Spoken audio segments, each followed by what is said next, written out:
নমস্কার, আমার গল্প পাঠ আসরে আপনাকে স্বাগত জানাচ্ছি।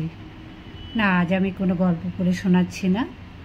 আজ আমি পড়ে শোনাব রাজকৃষ্ণ বন্দ্যোপাধ্যায় লিখিত ও 1841 সালে প্রকাশিত নীতিবোধ গ্রন্থে বিদ্যাসাগরের যে 8টি রচনা স্থান পেয়েছিল সেইগুলির থেকে নেপোলিয়ন বোনাপার্ট সম্বন্ধে একটি ছোট্ট রচনা। রচনাটি এরকম। সুবিখ্যাত মহাবীর নেপোলিয়ন বোনাপার্ট 1769 খ্রিস্টাব্দে 15ই আগস্ট কার্সিকা দ্বীপে জন্মগ্রহণ করেন।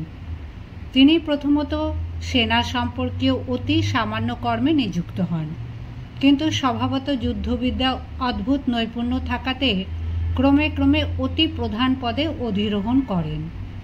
ফ্রান্সের লোকেরা তাহার অসাধারণ বুদ্ধি ও ক্ষমতা দর্শনে মুগ্ধ হইয়া তাহাকে স্বদেশের সম্রাট করিল, কিন্তু তাহার দুরাকাঙ্ক্ষার ইয়ত্তা ছিল না।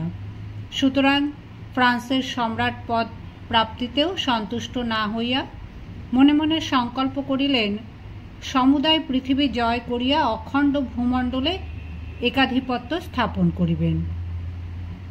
তদনুসারে ইউরোপে প্রবল যুদ্ধানল প্রজ্বলিত করেন এবং একে একে অনেক রাজাকে রাজ্যভ্রষ্ট করিয়া সেই রাজা রাজ্য আপন বশে আনেন।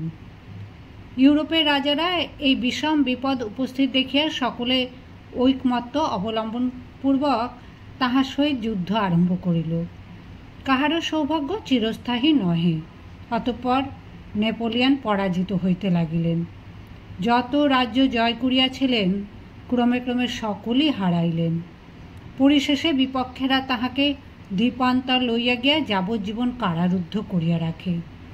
যিনি অতি সামান্য কুলে জন্মগ্রহণ করিয়াও স্বীয় অদ্ভুত ক্ষমতা ও বুদ্ধি বলে স্বদেশের সম্রাট হইয়াছিলেন এবং ক্রমে ক্রমে প্রায় সমুদায় ইউরোপ পরাজয় করিয়াছিলেন, তাহাকেও দুরাকাঙ্ক্ষা দোষে শেষ দশায় কারাগারে প্রাণত্যাগ করিতে হইয়াছে।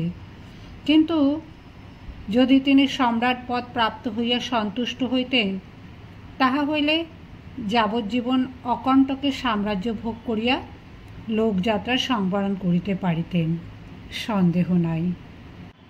বিদ্যাসাগরের আরও 7টি রচনা, যেমন পশুগণের প্রতি ব্যবহার, পরিবারের প্রতি ব্যবহার, প্রধান ও নিকৃষ্টের প্রতি ব্যবহার, পরিশ্রম, স্বচিন্তা ও স্বাবলম্বন, প্রত্যুৎপন্ন মতিত্ব, বিনয়, এগুলি যদি আপনারা শুনতে চান তাহলে কমেন্ট বক্সে জানাবেন। আমি একে একে আপনাদের পড়ে শোনাব। ধন্যবাদ।